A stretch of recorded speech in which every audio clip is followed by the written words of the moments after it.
ఒక ఊళ్ళో ఒక రాజు ఉన్నారు. ఆ రాజుకి 7 కొడుకులు. ఆ 7 కొడుకులు పోయి చేపలు పట్టుకోవచ్చకపోయినారు.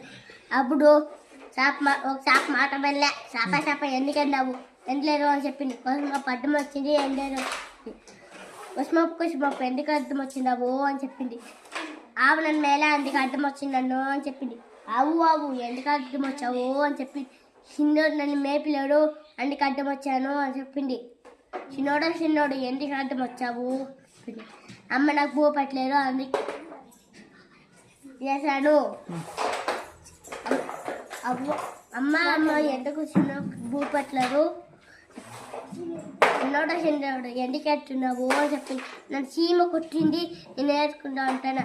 సింహ ఎందుకెట్టున్నావు కాదు సింహ ఎందుకు కుట్టినావు అని చెప్పింది. నా బంగారు కుట్టులో ఏలు పెట్టి కుట్టుకొని ఉంటానా.